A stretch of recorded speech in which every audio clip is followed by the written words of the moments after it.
इस वीडियो में मैं आपको बताऊंगा कि ईटीएफ या म्यूचुअल फंड में किसके लिए कौन बेटर है। देखिए, म्यूचुअल फंड तो सबके लिए बेटर है क्योंकि वहां पे आपके बिहाफ पे कोई और उसको मैनेज कर रहा है, तो उससे तो आप लॉन्ग टर्म में अपने सेविंग को थोड़ा सा इन्वेस्ट करते रहिए। लेकिन ईटीएफ उसके लिए बेटर है, ईटीएफ में रिटर्न ज्यादा बनेंगे, लेकिन ये उसके लिए बेटर है जो जिसके पास डीमैट है, वो स्टॉक कुछ होल्ड करके रखा है, मार्केट को थोड़े समय से जानता है, गिरावट भी देखी हुई है और बुल मार्केट रन भी देखा हुआ है, तो उसके लिए अच्छा है ईटीएफ। वो अच्छे अच्छे के होल्ड कर सकता है। पर जो अभी इसके बारे में जानता नहीं ईटीएफ होता क्या, वो डायरेक्ट डीमैट खोल के अगर ईटीएफ देगा तो डर के मारे हो सकता है अगर भारत पाकिस्तान का युद्ध होगा वो बेच देगा उसे, वो डर के मारे उसे बेच देगा।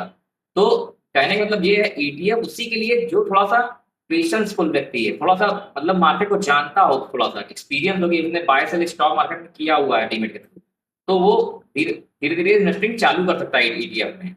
डेफिनेटली ईटीएफ में ज्यादा रिटर्न बन सकते हैं म्यूचुअल फंड से, लेकिन उसके लिए थोड़ा सा अनुभव होना चाहिए, थोड़ा नॉलेज होना चाहिए। तो म्यूचुअल फंड तो आपको करना ही करना है, क्योंकि जो भी आपकी थोड़ी बहुत सेविंग हो उसे आप 1000-500 के एसआईपी वगैरह लमसम वगैरह जो भी करना करो। लेकिन ईटीएफ उसके लिए जो थोड़ा सा नॉलेज रखता है या जिसके पास पेशेंस हो कि यार मैं अच्छे ईटीएफ को गिरे हुए रेट पे ले रहा हूँ, अब इसे अच्छे रेट में बेचूंगा। आप कहेंगे तो मैं अगली वीडियो में कुछ अच्छे ईटीएफ को बता दूंगा, लेकिन अब मैं बता देता हूँ कि ईटीएफ और म्यूचुअल फंड में बेसिक डिफरेंस क्या होता है। चलिए देखते हैं। मैं यहाँ ETF versus direct mutual fund ले रहा हूँ। डायरेक्ट म्यूचुअल फंड वो म्यूचुअल फंड होते हैं जो आप डायरेक्ट बाय करते हो, और रेगुलर म्यूचुअल फंड वो होते हैं जो आप एजेंट के थ्रू लेते हो। तो पहला अंतर है एनएवी का। एनएवी मतलब net assets value.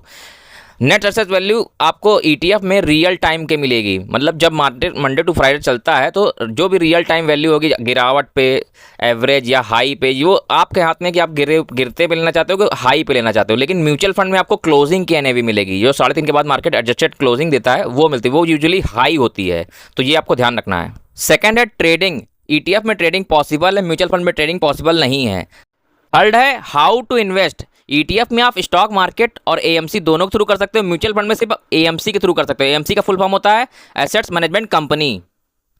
Fourth number पे आता है एक्सपेंस रेशियो। एक्सपेंस रेशियो वो रेशियो होता है जो आपको ईटीएफ और म्यूचुअल फंड कंपनीज को पे करने होते हैं, और ईटीएफ में ये लो होते हैं, म्यूचुअल फंड में ये हाई होते हैं।